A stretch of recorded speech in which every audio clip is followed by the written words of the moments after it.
నమస్కారం వార్తలకు స్వాగతం. ముందుగా ముఖ్యాంశాలు.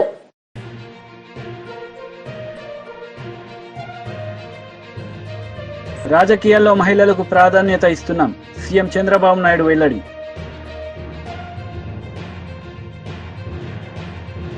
కేంద్ర మంత్రి కిషన్ రెడ్డి ప్రెస్ మీట్, పలు అంశాలపై వివరణ.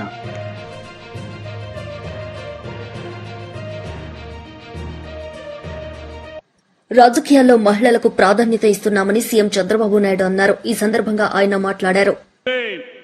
రాజకీయం అంటే పెత్తందారి విధానం కాదు, పేదల జీవితాలు మార్చేదే రాజకీయం అని చెప్పి చేసి చూపించిన నాయకుడు ఎన్టీ రామారావు గారు. బీసీలకు మొట్టమొదటిసారిగా స్థానిక సంస్థల్లో రిజర్వేషన్లు పెట్టిన వ్యక్తి ఎన్టీఆర్ అని చెప్పి నేను మీకు తెలియజేస్తున్నా. ఇదే కాకుండా మా ఆడబిడ్డలు ఈరోజు ధైర్యంగా మీరు డిమాండ్ చేసి మీ తల్లిదండ్రులు సంపాదించిన ఆస్తిలో సమాన హక్కు అడిగే అవకాశం వచ్చిందంటే అది ఎన్టీఆర్ ఇచ్చినటువంటి వరం. మీ అందరికీ ఆయన ఇచ్చిన చట్టం అని చెప్పి కూడా నేను మీకు తెలియజేస్తున్నా. రాజకీయాల్లో మగవాళ్లే కాదు, ఆడబిడ్డలు రాణిస్తారని స్థానిక సంస్థల్లో 9% రిజర్వేషన్లు పెడితే ఈరోజు దేశంలో 33% ఆడబిడ్డలకు చట్టసభల్లో రిజర్వేషన్లు వచ్చాయంటే దీనికి ఫౌండేషన్ వేసిన వ్యక్తి నందమూరి తారక రామారావు అని చెప్పి నేను మీకు తెలియజేస్తున్నా. అంటే ఆ రోజు ఆ మహనీయుడు ఆలోచించాడు, దానికి అనుగుణంగా పాలసీలు తీసుకొచ్చాడు, అమలు చేశాడు. అది దేశానికే ఆదర్శంగా తయారయ్యే పరిస్థితి వచ్చింది. ఆడబిడ్డలు చదువుకోవాలని మహిళా విశ్వవిద్యాలయం పెట్టాడు. ఇంకో పక్కన బడుగు బలహీన వర్గాలకే కాకుండా పేదలు గాని, కార్మిక, కర్షక, మైనారిటీ సోదరులకి సంక్షేమ కార్యక్రమాలు తీసుకొచ్చాడు.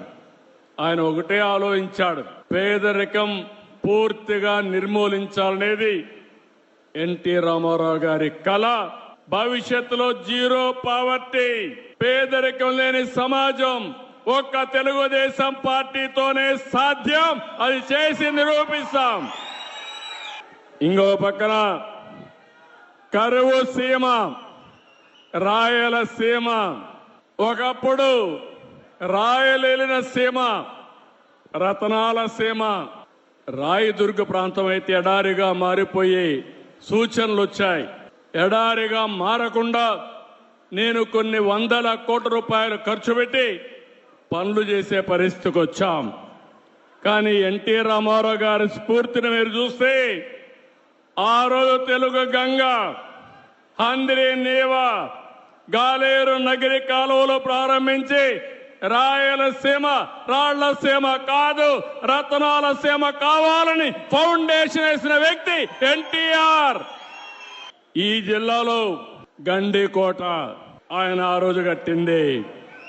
అన్ని ప్రాజెక్టులు మనం చేసినంత కూడా ఆయన కట్టినట్టువే. కాంగ్రెస్ పార్టీ ఏం చేయలేదు తమ్ముళ్ళు. ఈ జిల్లాలో నాయకులు కథలు చెప్పారు తప్ప ఏమైనా చేశారా మీకని అడుగుతున్నా. ఈ జిల్లాలో ఏమైనా అభివృద్ధి అయిందా అని మిమ్మల్ని అడుగుతున్నా. తెలుగుదేశం చేసిన అభివృద్ధి తప్ప కడప జిల్లాలో ఎప్పుడూ వాళ్ళు ఏమీ చేసిన పరిస్థితి లేదు. నిన్న కూడా ఇరిగేషన్ లో మనమే చేశాం, మళ్ళీ హామీ ఇస్తున్నాం. ఇరిగేషన్ లో పెద్ద ఎత్తున ప్రాజెక్టులు కట్టాం, కానీ ఆ ప్రాజెక్టులో ఉండే నీళ్లు వాడుకోలేకపోతున్నాం. ఆ నీళ్లన్నీ కూడా సమర్థవంతంగా వాడుకోవడానికి ఈ కడప జిల్లా నేను అన్ని విధాలా సహకరిస్తానని మీ అందరికీ హామీ ఇస్తున్నా. అది కూడా ఇంకొక పక్క ఎన్నోసార్లు చెప్పాను, ఈ కడప జిల్లా తయారవుతుందని. మామూలు వరి పంట కంటే హార్టికల్చర్ పండ్ల తోటలు వేసుకుంటే 2 ఇంతలు 3 ఇంతలు. ఇంత మునుపు కూడా బనానా గాని, ఆరెంజెస్ గాని దీనికి ప్రాధాన్యత ఇచ్చాం. మళ్ళీ నేను శ్రద్ధ పెడతాను. నేనున్నప్పుడు రాయలసీమలో మైక్రో ఇరిగేషన్ కి 90% సబ్సిడీ ఇచ్చాం. అది కూడా తీసేసే పరిస్థితికి వచ్చారు. మళ్ళీ నేను వచ్చిన వెంటనే రాయలసీమ రైతాంగానికి మంచి జరగాలని ఈరోజు 90% సబ్సిడీతో డ్రిప్ ఇరిగేషన్ మీకు ఇస్తున్నానంటే అది తెలుగుదేశం పార్టీ.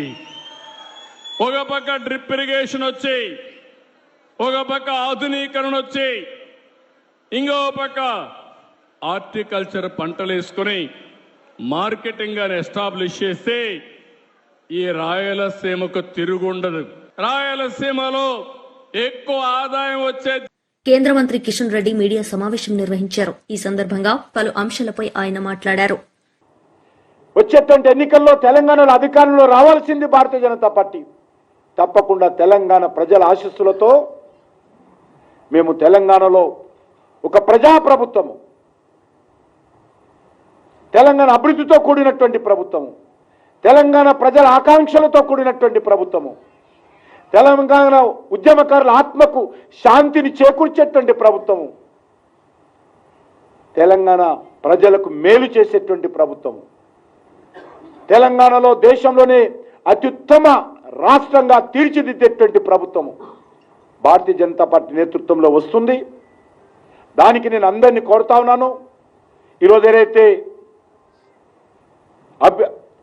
అభిషేక్ యాదవ్ కావచ్చు, ఆనంద్ కుమార్ కావచ్చు, నందు కానీ లేకపోతే శివ కానీ ఎవరైతే చేరారో మిగతా సమాజం అంతా కూడా భారతీయ జనతా పార్టీలో చేరి ఈ రాష్ట్రం కోసం, ఈ రాష్ట్ర అభివృద్ధి కోసం, మన పిల్లల భవిష్యత్తు కోసం, మన భావి భారత పిల్లల భవిష్యత్తు కోసం, బంగారు తెలంగాణ కోసం మనము బీజేపీని బలపరచాల్సిందిగా నేను కోరుతున్నాను. తప్పకుండా ఈ సంవత్సరము భారత రాజ్యాంగం అమలులోకి వచ్చి ఈ యొక్క 26 జనవరి ఈ నెల 75 సంవత్సరాలు పూర్తిగా వస్తుంది. ఒక సంవత్సరం పాటు వచ్చే 2026 జనవరి 26 వరకు ఒక సంవత్సరం పాటు భారత సంవిధాన్ గౌరవ అభియాన్, భారత రాజ్యాంగ గౌరవ ఉత్సవాలు సంవత్సరం పాటు భారతీయ జనతా పార్టీ నిర్వహిస్తుంది. ఇంటింటికి వెళ్తాము, ప్రతి ఊరికి వెళ్తాము, ప్రతి బస్తీకి వెళ్తాము. ఈ కాంగ్రెస్ పార్టీ ఈ యొక్క భారత రాజ్యాంగాన్ని ఏ రకంగా దుర్వినియోగం చేసింది, ఏ రకంగా పత్రికా స్వేచ్ఛను హరించివేసింది, ఏ రకంగా ప్రభుత్వాలను కూల్చివేసింది, ఏ రకంగా లక్షలాది మందిని జైల్లో పెట్టింది. అటల్ బిహారీ వాజ్పేయి గారి నుంచి మొదలు పెడితే లాల్ కృష్ణ అద్వానీ గారి నుంచి ఈరోజు అనేక మందిని పత్రికా విలేకరులతో సహా ఎమర్జెన్సీలో జైల్లో పెట్టి రాజ్యాంగాన్ని అపహాస్యం చేసినటువంటి party Congress party. Congress party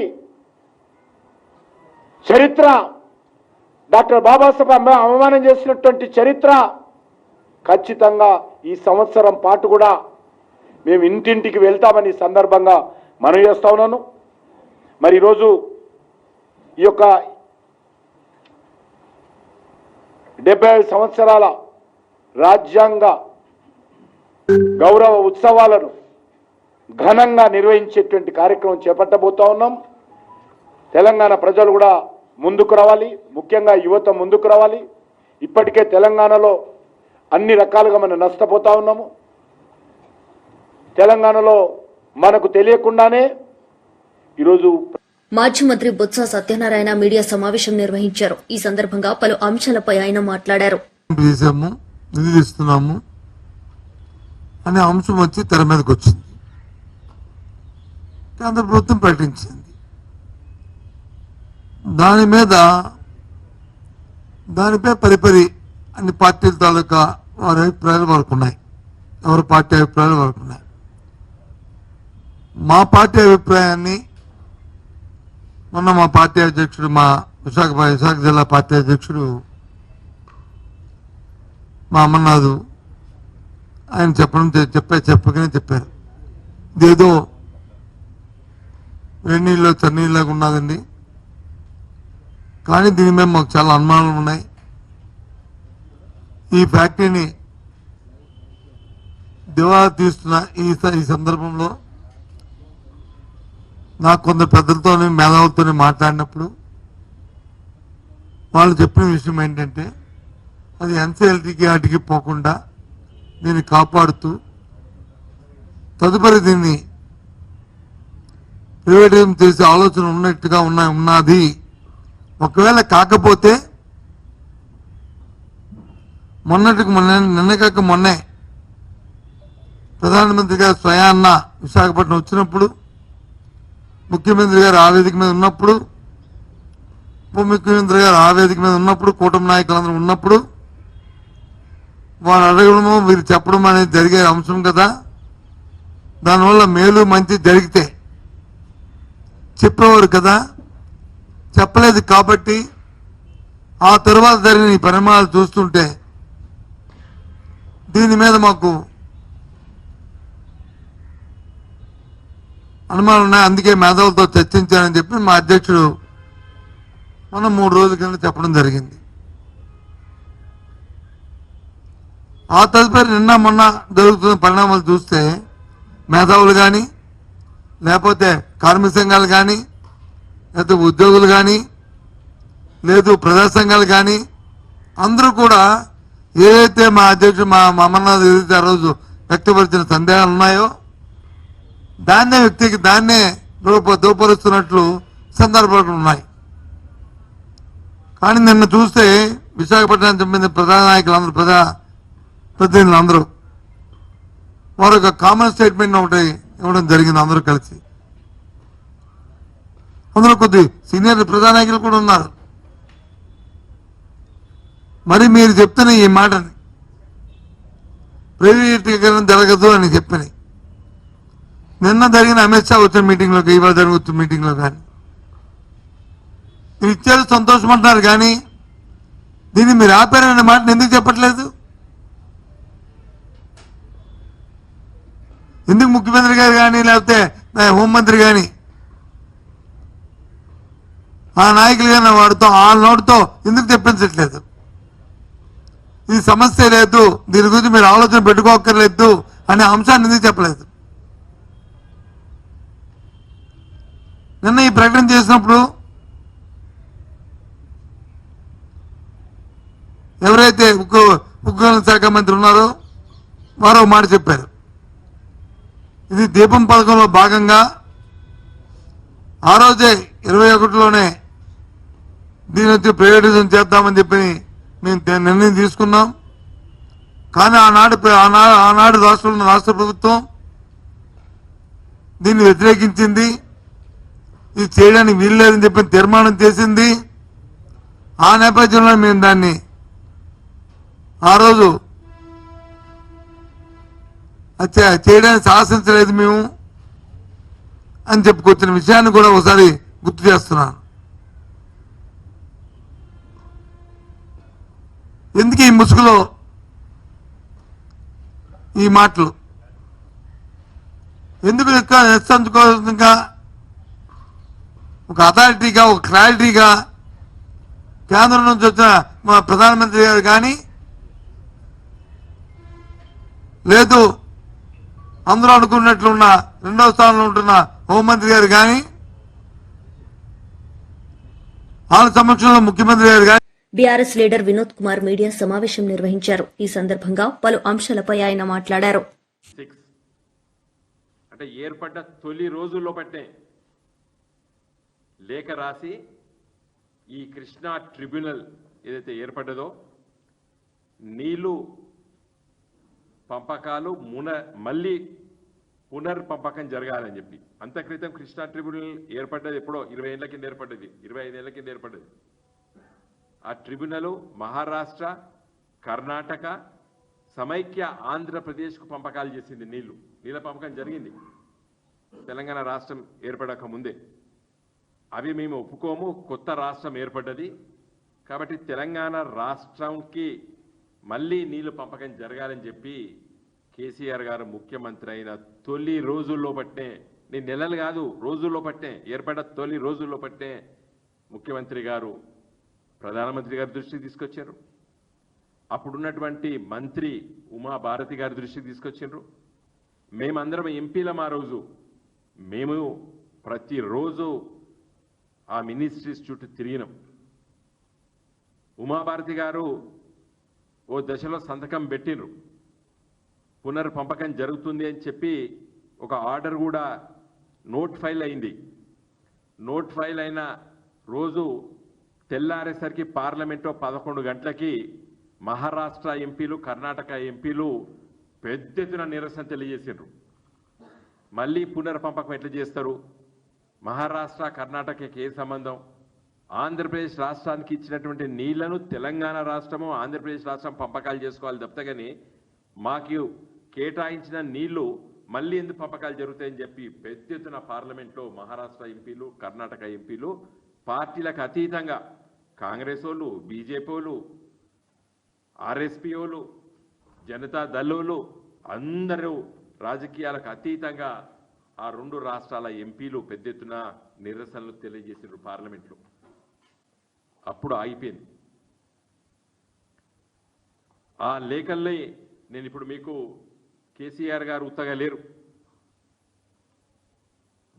ఎంబడబడి మళ్ళీ 2015 జూలై 22వ తారీఖు నాడు, మళ్ళీ డిసెంబర్ 2015, 16, 18, ఫిబ్రవరి, జూలై 18, జూన్, మళ్ళా 19, ఇంకా ఇవన్నీ రాసుకుంటూ పోతూనే ఉన్నారు లేఖలు. ఇంకా వాటన్నిటి కూడా మీకు ఇప్పుడు అందరికీ సాఫ్ట్ కాపీస్ మీకు అందరికీ ఇస్తారు. ఇవన్నీ సాఫ్ట్ కాపీస్ ఇస్తారు.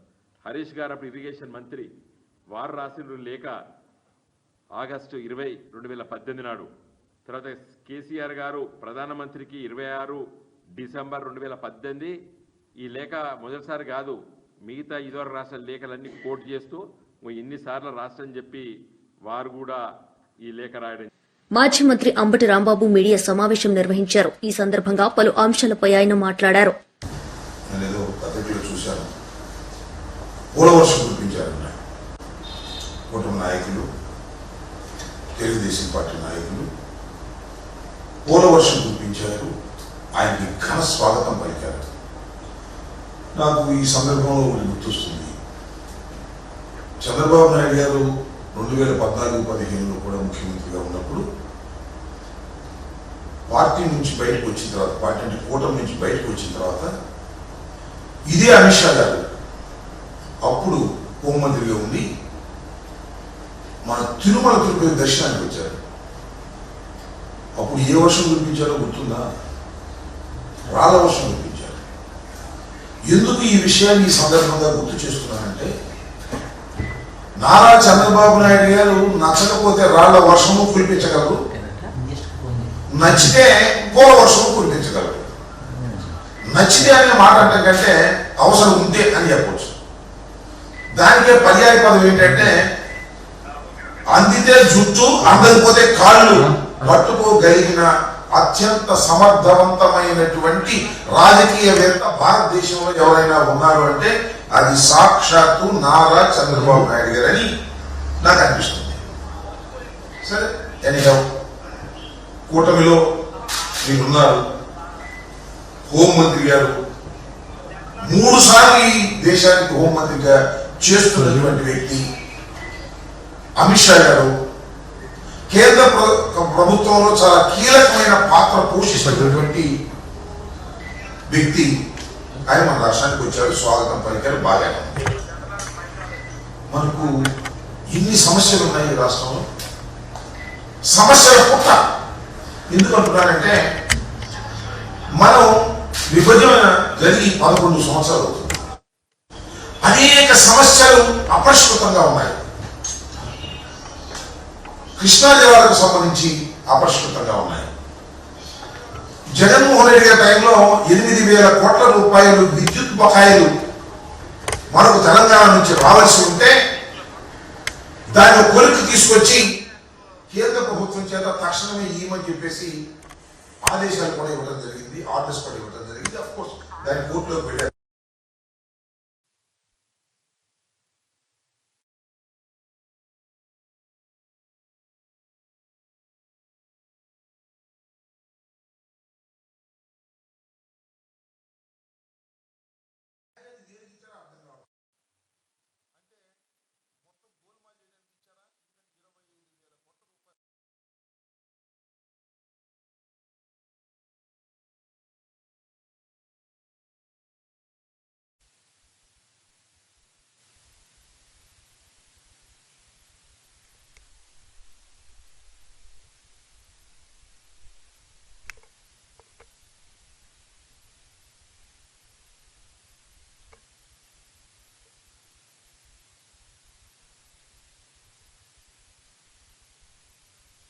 బీజేపీ లీడర్ కోసం వెంకటేశ్వర్లు మీడియా సమావేశం నిర్వహించారు. ఈ సందర్భంగా పలు అంశాలపై ఆయన మాట్లాడారు.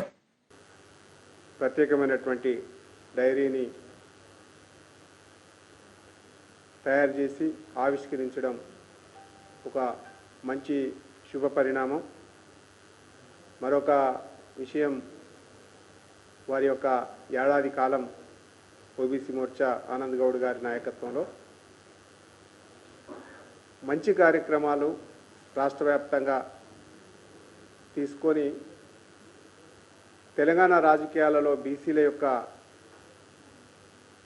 విషయాలపైన క్రియాశీలంగా ఉన్నటువంటి ఓబీసీ మోర్చా రాష్ట్ర శాఖని హృదయపూర్వకంగా అభినందిస్తూ ఉన్నాను.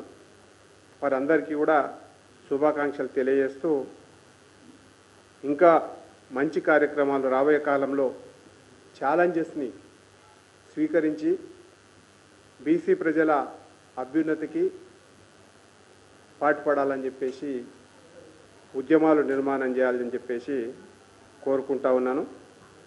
వారికి ఆ రకమైనటువంటి శక్తిని కూడా ప్రసాదించాలని చెప్పేసి మనస్ఫూర్తిగా కోరుకుంటూ, ముఖ్యమైనటువంటి విషయం,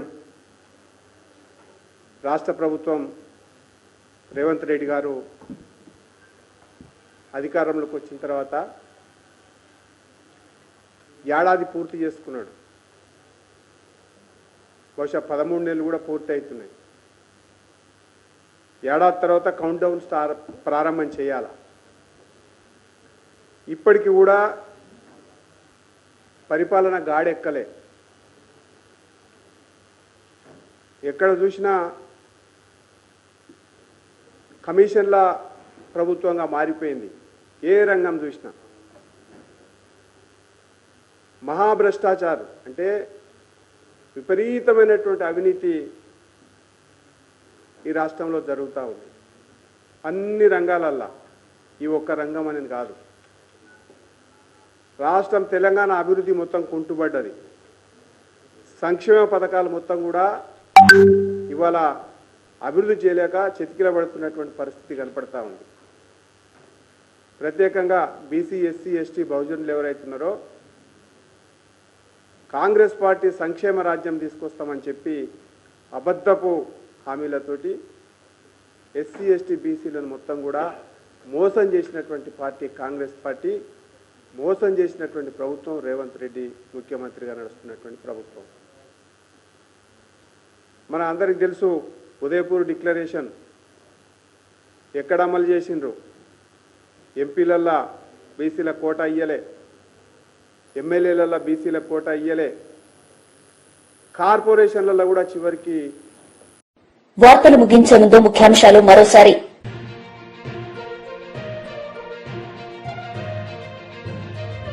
రాజకీయాల్లో మహిళలకు ప్రాధాన్యత ఇస్తున్నాం, సీఎం చంద్రబాబు నాయుడు వెల్లడి.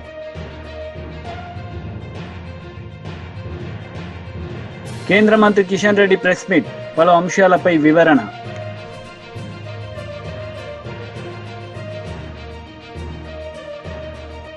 ఈ వార్తలు ఇంతటితో సమాప్తం. తిరిగి ప్రసారమయ్యే వార్తల్లో మళ్లీ కలుద్దాం. అంతవరకు సెలవు. నమస్తే.